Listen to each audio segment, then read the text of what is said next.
Hello दोस्तों, good morning. मैं आप लोगों की खुशबू यादव आधी गीत के चैनल पे सभी का स्वागत है। आप लोगों के बीच में मैं विवाह गीत सुनाने जा रही हूँ। बारात आते समय गाया जाता है ये गाना।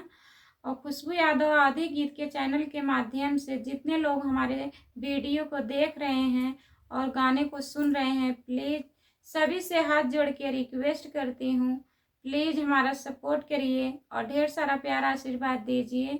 हमारा गाना कैसा लगेगा आप लोग को कमेंट में ज़रूर बताइएगा। कवने नगरिया से आवेला बरतिया, हाय राम पियरे पियरे ना, के करे नगरिया भइलै सोर, हाय राम पियरे पियरे ना, के करे नगरिया भइलै सोर, हाय राम पियरे पियरे ना।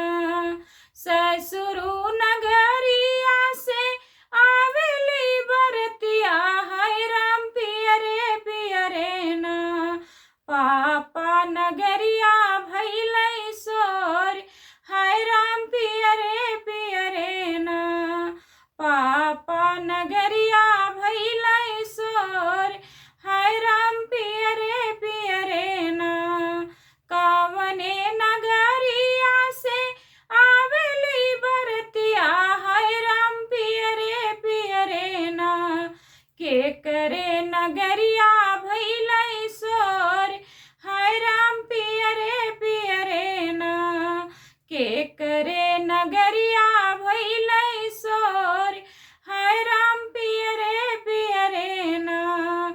जेठाऊ नगरिया से आवेली बरतिया, हाय राम पियरे पियरे ना, चाचा नगरिया भइलै सोर, हाय राम पियरे पियरे ना, चाचा नगरिया भइलै सोर, हाय राम पियरे पियरे ना।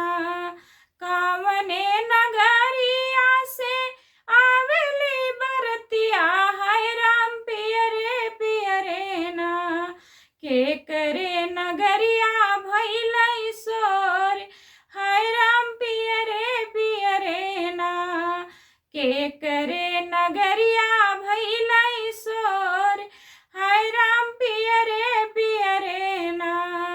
देवरू नगरिया से आवेली बरतिया, हाय राम पियरे पियरे ना, भैया नगरिया भइलै सोर, हाय राम पियरे पियरे ना, भैया नगरिया भइलै सोर, हाय राम पियरे पियरे ना।